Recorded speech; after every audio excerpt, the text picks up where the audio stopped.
Mrs. Tiona Laster is a descendant of Bishop Rube and Alice Bethea in Albany, and Reverend Zeddie and Jinette Mackie of Bethune, South Carolina. She grew up in Albany, married in Brooklyn, and has lived here since. She's become a stay-at-home homemaker, raising 9 children, 6 girls, ages 7, 8, 10, 12, and 16-year-old twins, plus 3 boys, age 4, 13, and 24.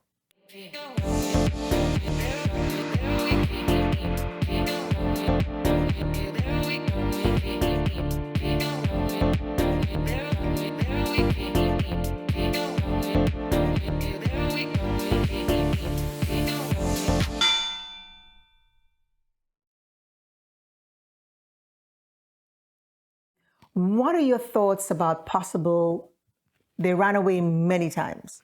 What are your thoughts about peer pressure? When it comes to, because I understood they got involved in, the weed and different things like that. Was that through peer pressure, you think? I don't actually think that it was peer pressure. I just think that, they were in what I would call like a rebellion state, because one thing that I always tell my children is that you're church kids, you're not street kids. Mm-hmm. You weren't exposed to a lot of things in the street as I was, growing up. I wouldn't say that, I sheltered them from it, but I just kept them away from it, and I taught them about it. Mm-hmm. I taught them about different things. Mm-hmm. I let them, I watched, abduction stories with them, sex trafficking stories with them, to let them know that this stuff is actually real and it's actually happened right here within our city. Mm-hmm. You had mentioned that they had run to a particular neighbor's house or a woman's house. Was that somewhere in the neighborhood, or was that the first? No, she was actually one of their classmates. They ran to her home. And at the time, I didn't know her. We weren't neighbors. She lived over in Bed-Stuy. I lived in Ocean Hill. What's the distance between the two? In terms of driving time? I would say it's probably about a 20-minute drive. Got it. Okay. All right. So because there was a connection with a school friend, that's why you think they went there? They were there before? I mean, they weren't enticed there. What do you think the reason was for them to go to that particular house? They had became real close with her daughter.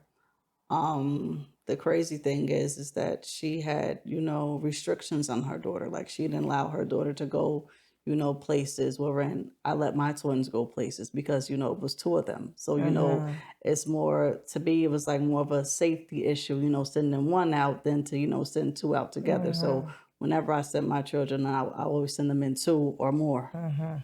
And she only had, her 1 daughter and, all of her boys. And, so, that was a problem for me because I'm like, who in their right mind would convince a bunch of 14-year-olds to say such awful things about their parents?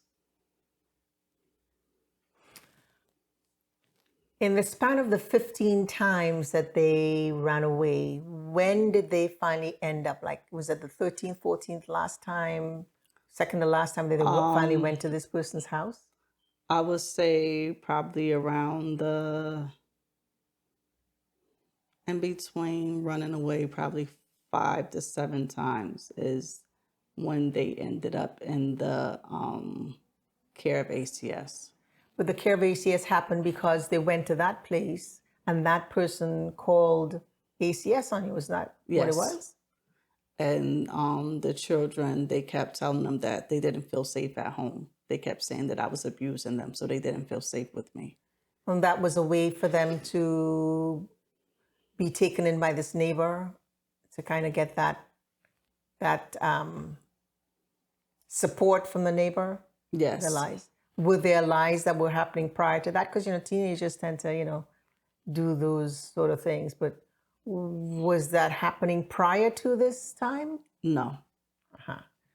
So they found a space, the way that it sounds, they found a space to be, they got the support. The support came from that household, and that household decided, okay, now they're going to. Do you think she knew the truth, and she thinks she knew that they were lying? She actually was behind it all. Okay, and then so you. They called ACS, but then what happened? Did you get to go over to the house? What happened then? I went to the house because the parent had called me, and I went to only one of the twins was there at the time, and when I went to speak to her, it wasn't a good conversation. Where was the other twin? She was actually somewhere around the building, but she wasn't actually inside the building. Got it. So when she went to leave out the building, I went to grab her by her shirt, and Your twin? Yes, and Okay. she turned around and she smacked my face. It caught me off guard, but then I said to myself, now this is going to be self-defense. She can't say, that I struck her first. So, I put my hands on her. And, the mother and her daughter, they were finally able, to get her off me, but then, police were called. I told them, that I wanted her handcuffed and brought to Kings County. I needed her evaluated. I told them to cuff her. Why do you think then she needed evaluation? Because I knew that she was having mental issues. How long had that been happening? How long did you see that happening? I noticed it within like the last, the few days before the mom, had called me. That's when I caught on to it because of the way that she spoke to me on the phone. I said, okay, now I see where this is going, like where this is coming from. She's having a mental breakdown because she was trying to blame everything on my husband and I, saying that, because at the time my husband was away. So she was saying, oh, this is all Dad's fault. No one told him, to be out here protesting, and marching, knowing that he had wife and kids at home. And this is what year? 2022. Okay. Black Lives Matter? Was that the kind of protest? Yes, but his organization is called Our Lives Matter. Okay.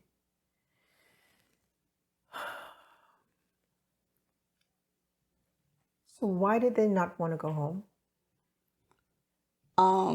She had put in their head that she would be able to get foster care money for them, and that in return she would give the money to them instead of her spending the money herself. What does that mean in terms of getting money from the foster care? How does that work? Educate me on this. Well, once you have, a foster child or foster children, you're actually paid by the government for each child. I don't know exactly how much you get for each child. I know that you do get, a lot of money. I actually know foster parents, and, like I think the younger the child is, the more money that you receive from the government. Okay. So she was looking to get money back. And that's it? I don't know what else was, How do you know that? Once the twins, came back home, Right. that was the story that they told me. So now your husband is here and he's hearing these things said, which are not very positive. What was the effect on him?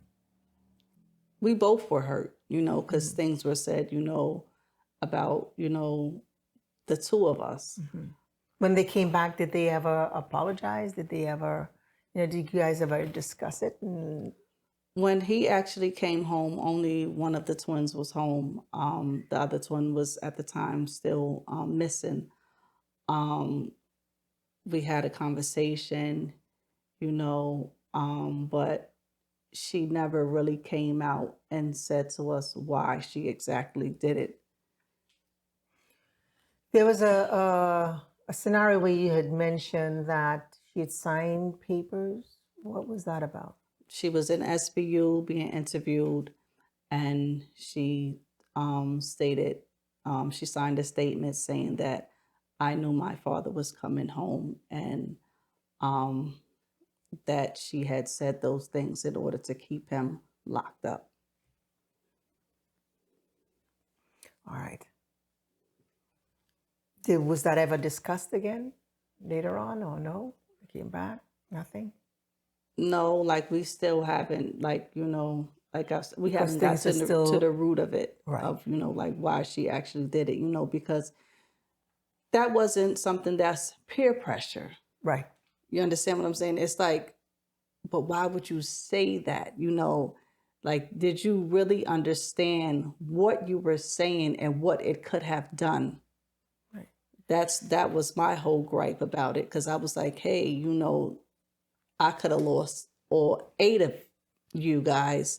You know, your father could have been locked up for even more time, you know, for a crime that he didn't even commit. No, we're going to get there. We're looking at the scenario. They ran away and certain things happened. One was sex trafficked. Yes. And the other one was raped. Was that it? Yes. How did that come about? Well, the sex trafficking, that began while she was actually in the care of ACS. She had met a man who actually stays right Wait a minute. next. So in the care of ACS, she was put into a home or a shelter or something? She was put into a holding center, which they call the Children's Center, which sits right next to Bellevue Hospital. On First Avenue over there? Yes, Okay. in Manhattan.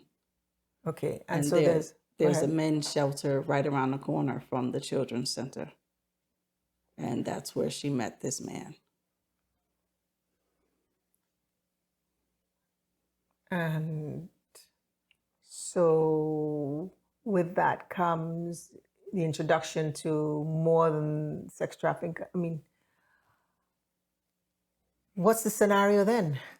That's when the stealing begins, the truancy begins, the alcohol use, ecstasy pills, more marijuana use, the promiscuous began as well. And then was that the same time your other daughter? I mean, they're twins, you're 2 girls, same age. That happens to one, and the other one was raped. How was she raped? She was actually the sexual assault actually occurred when she came back into my care. She had been sneaking out of my home at night while I was asleep, and one particular day when she came back, that's when she said, "I have something to tell you," and it caught me by surprise. So when at first she said, "I don't want to tell you," she said, "because you're going to call police." So then I said, "Well, whatever happened, like, you're the victim, like, you will have to be the one to call the police." So when she said what happened, I reached out to our family therapist, and I asked her, "Could you come to the house now?" And she said no. She said, "I'm in a meeting." She said, "What happened?" So she said, "I'll come as soon as I can." So when she got there, we were in, you know, our session, she said to me, she said, "Mrs. Laster, explain to your daughter how you felt when she said that stuff to you earlier." And as I began to tell her, then that's when she said, "It happened again." And I said, "Oh my God." And I'm like, this is the very thing that I try to protect and prevent from happening to you girls. I said, and now I feel bad. I said, because I wasn't there, your father wasn't there, none of your brothers were there, you know, to protect you from this. And this is what we were trying to protect you from. So again means, okay, so it happened more than once, but that was why she was sneaking away, or was it? No, she was sneaking away to go see one particular individual, and she was actually set up to be assaulted.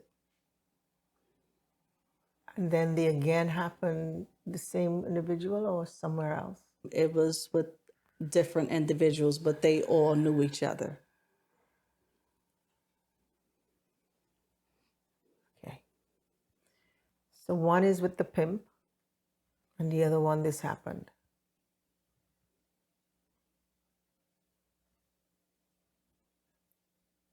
How are you dealing with this yourself at this point as a mother with your child, trying to save them and hearing this stuff? How are you dealing with this stuff? I had to do, what my grandmother always did was pray. And, I had to fast, and that was basically what kept me. Because I'm like, my grandmother's prayers are still keeping me here. So I said, my prayers have to still keep my children here. Because you had, those are 2 out of 6 girls. Yeah, and that's the one thing everyone kept saying was, you can't fold. Right. Like, there was a lot of times, when I wanted to shed a tear and couldn't, because it's like, I have to be strong for the rest of them. Right. Everyone's looking at you now. Right. So that's how I took it on. And it was like, when I began to speak to others and tell them my story, they was like, oh my God, like, I'm floored. Like, I don't know what to say. They was like, I'm surprised you're not somewhere blowing spit bubbles. Right. Because they couldn't believe everything that I was going through. And this happened to both children at the same age. So that was 13 or 14? 14. 14. And now we're going to continue with Mrs. Laster and her twins, beautiful 14-year-old twins who before would be on YouTube dancing and having fun, poking fun at one another and others. And here we are, a different story. Mrs. Laster, how long were the twins at home for before running away again this last time? And was it both of them who ran away together again? Before they went into ACS care, it was the 2 of them. They ran away together. Right before school ended, it would be Zay'ana running away by herself. But then once the new school year began, they both ran away together. Why? So they left together and then they came back. They were at home, you were trying to talk through things, and then this last time, one ran away alone. The other one is home. Why? Well, after, being sexually assaulted, I would say that it calmed her down a lot. It made her want to stay home more. And the name of that twin is Zay'ani. Zay'ani. Okay. So she's at home now. Okay. Is she in touch with the other one who's out? It was on and off. Whenever Zay'ana wanted to be bothered, and didn't have Zay'ani blocked, then they were able to communicate with one another. So then you would have been able to find her if she allowed that, because she can be found on the phone. But do you know where she is now? No. Okay. How do you feel about ACS and how they handled? If they had to let me basically know from the jump that the place that they were placing in the twins in, that it wasn't, a lockdown facility, I would have, told them no, because they were the ones who suggested, voluntarily place them for 60 days. That would straighten them out, and that actually made them worse. That was the center, right? Yes. Which was next door to the Bellevue Hospital. Bellevue Hospital, which is next door to the men's shelter. Okay. How do you feel about the judicial system? Because of the running away and however many times, each time someone runs away, there's a case that happens once the police and whatnot are called in, right? So you're in front of the judge every so often? I was actually in front of the judge to obtain a PENS warrant on What's that? Zay'ana. What is that? A PENS warrant is actually stands for a person in need of supervision. The courts are supposed to be involved. Probation is actually supposed to be involved. You're actually able to get a PENS warrant once a child has been missing 14 consecutive days. That's another problem that I have, is that if the child goes missing for 2 days and then returns, it starts the counting all over again. They have to actually be missing for 14 consecutive days in order for you to obtain a PENS warrant. And I'm like, a person's child can be dead in that many days. So many things could have happened to that child in those amount of days. There needs to be a lesser amount of days that a child can be missing before the actual court system gets involved. So you were in front of the court, and what were, some of the situations that you had dealt with? The judge would say what to ACS? During this time, when I was in front of the judge for the PENS warrant, I actually didn't have an ACS case. Like that's another problem that I had, is that if you have an open ACS case, they were saying that you're not able to get a PENS warrant because ACS is involved. So I actually had to wait till there was no ACS involved in order to go through the court system to try to obtain help. Before I ask this one, you mentioned that you think that there should be a different system in terms of the number of days before certain things happen, right? What do you want? What else do you want from the system? To be honest, like the whole ACS system needs to be changed around, because like they take children for, a parent having a what they call an educational neglect case, which is you're not sending your child to school every day. Your child is missing, days at a time. So they come into your home and they're like, oh, well, your kids miss X amount of days. We're here to get your kids. But then, yes, when they're in ACS care, the kids are not forced to go to school. They're not being dropped off. They're not being picked up. They're allowed to sit there in that center or whatever else. And do nothing and probably... System.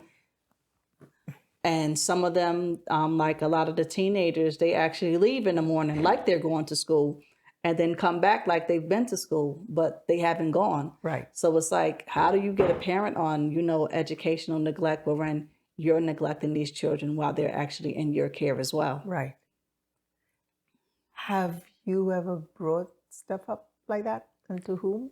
Well, when I had to appear to retrieve the children before the 60 days was up, I said to the judge, I said, Your Honor, I said, if I keep my children home for more than 3 days without a doctor's note, they're sending ACS to my home. I said, how is it that my children are in ACS care and no one is making sure that they get back and forth to school? Mm-hmm. What did you have to say? The judge couldn't say anything. Only thing that she can say to me was that the Children's Center is traumatizing to some children, in which it is. Okay. What do you feel about the police and their involvement, their actions with reference to your having to deal with them based on, what was happening with the twins? The one time that I called about my daughter Zay'ana missing, everything that I said to him, he actually didn't put it in the report. He meaning the policeman who's taking the report? Yes. Okay. Because when I spoke to the detective, because the detective, he did a follow-up, like did she return? And so once I began to say, well, all of this was happening, he said, wait a minute. He said, none of this is in the report. And I said, what? I said, but I told the officer all of this. He said, none of that is in the report. So then what's the next step from that? Did the detective help you with the next steps? Basically, the only thing, they tried to do was, another problem that I had was that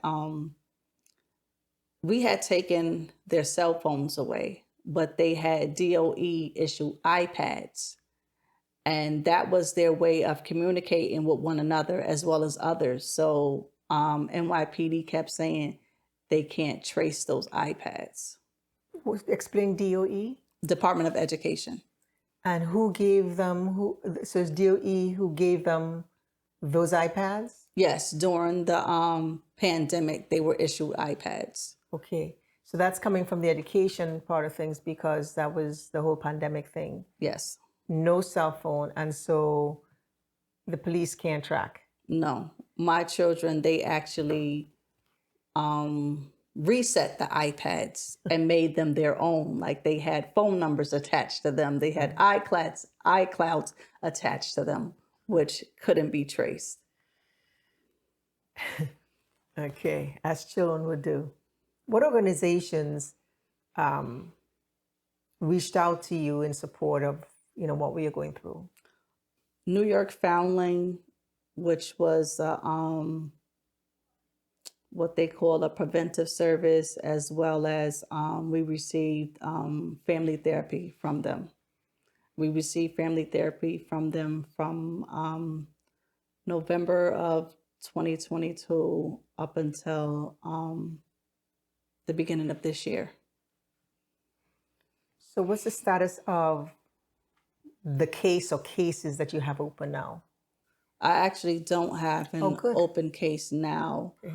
But during the time that I had a case, the cases kept coming in. So while they were coming in, while I had a case, they just combined all of the cases together. So now with, everything, when my name comes up, one of the first things they say is, this is a high risk case because of everything that went along with it. What is the biggest challenge you're facing now? And, how are you tackling it? One of the biggest challenges that I do have is getting her placed into a facility wherein she can't run away. I would like her placed into a facility wherein she can get her education, she can get the mental help that she needs. But you don't know where she is? No, she comes and goes as she pleases at the place that she's in now. But you know where that place is? Yes. Okay, so you know where she is? No, she actually left from there. Okay.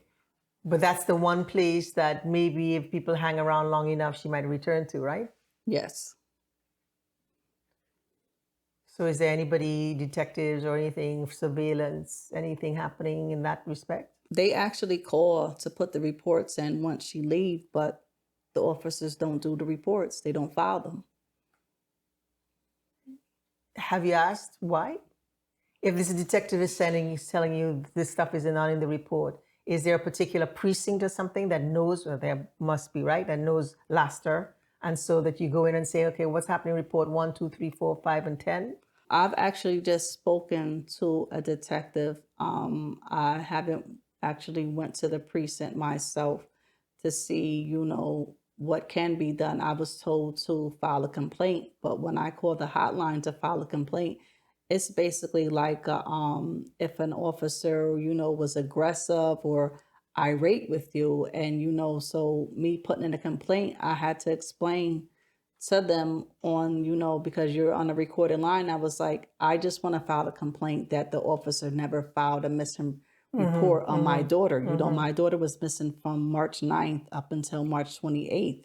Isn't there some sort of advocate that works for on your behalf? Some sort of medium? As far as I know. Some sort of intermediary? As far as I know. You go to the hospital, you have an advocate, right? There's an office there that has an advocate to help you through whatever you need, right? Yes. Within the hospital. There isn't something like that within the police? No one has ever came to me and say, that I'm an advocate. Tell us what ACS stands for. Administration Children's Services. When I looked it up, it says, ACS protects and promotes safety and well-being of New York's children by providing child welfare, juvenile justice, and early care and education services. So when we talk about ACS, with that in mind, what did ACS tell you or tell tell your children was the reason that they're called in? The reason that they were called in because a complaint came in that I was abusing my children, and that there were allegations made that my husband had been molesting one of my children. What did they tell your child about,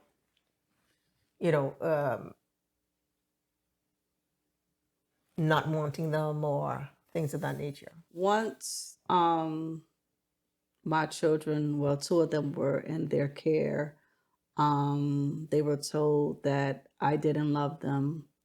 They belonged to New York State, and that I had signed my parental rights over, in which I didn't. I signed a voluntary placement for 60 days. ACS had insisted that that would straighten them out, that will cause them to calm down, when in reality it made them worse. And that 60 days is when they landed in the center next to Bellevue, close to the men's shelter. One of the things you had said to me, because I'm thinking about, the support you have, the support you didn't have. You had said to me that in one of the cases, the judge had thrown out the case that was brought up against you for neglect. Yes. Tell me what he said.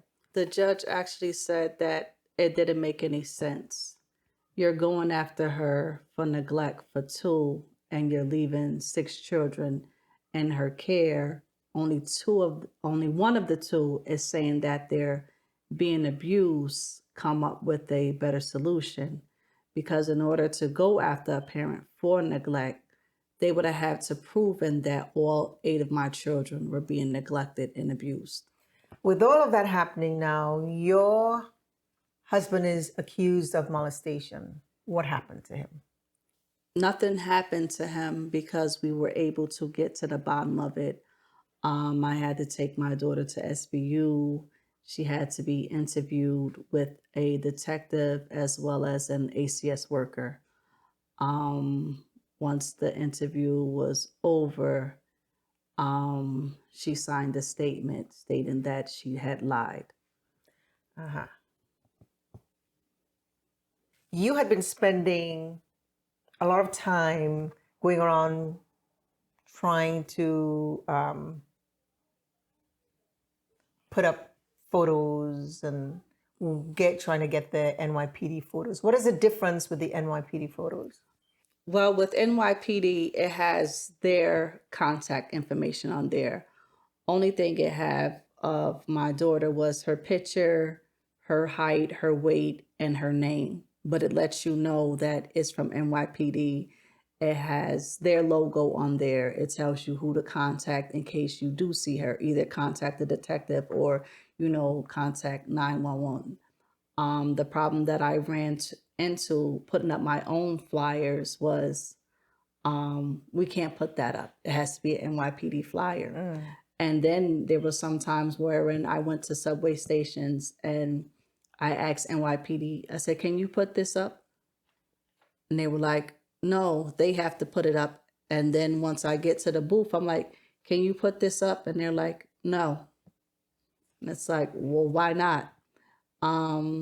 I did run into some sergeants one time. I was up in Harlem, and I was, after I had been told no, I actually ran right into them. They were parked. They were sitting in their vehicle right on 125th Street.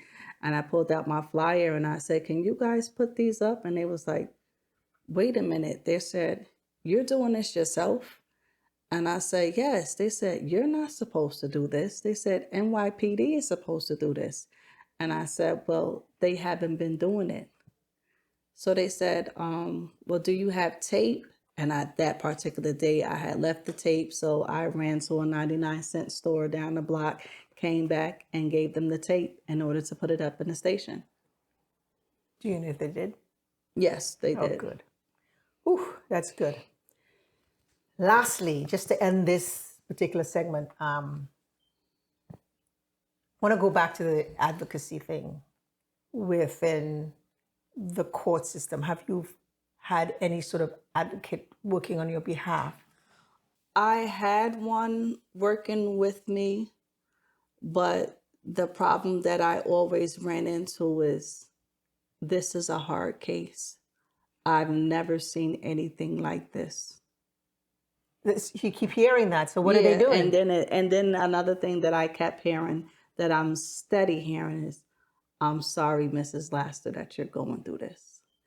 And I'm like, at this point, I don't even want to hear those words anymore.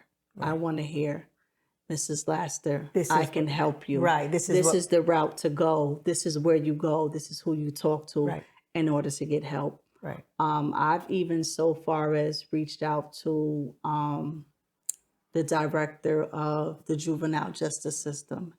And he said, Mrs. Laster, unfortunately, I can't help you unless she's committing crimes. Oh, God. Because basically, you know, with the reform bill and, you know, not charging, you know, a child as an adult, they've changed all of that. You know, back in my day, if I was 16 years old and I committed a crime, I could actually go to Albany County Jail or Rikers Island. Now it's, you're only going there if you basically like commit murder. And they have other, you know, juvenile facilities that they send them to until they're 18. Then they actually send them to the prison system now. My daughter was actually arrested twice in one night, and they brought her home. And I said to them, there's no consequences behind what she does. Right. So she's going to continue to do this until you guys lock her up. And they're like, Mrs. Laster, our hands are tied. We can't do anything. And this is where we're going to leave this segment. Mrs. Laster, Tiona, I really appreciate you sharing with us this hard case, because it's not like it's an end. There is no ending to this, because you're still in it.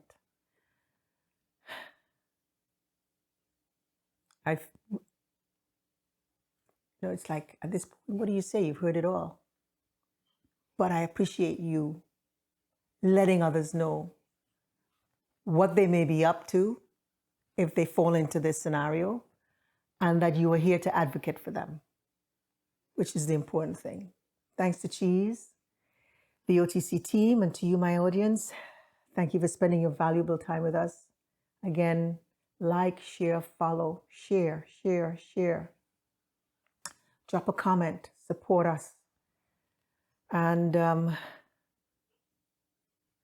we're going to get into another aspect of Mrs. Laster for the members page inside the call, so stay tuned.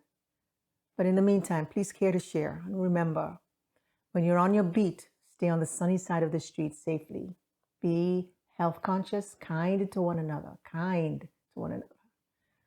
And don't forget to give thanks for the little and big gifts as we strive to live this beautiful life.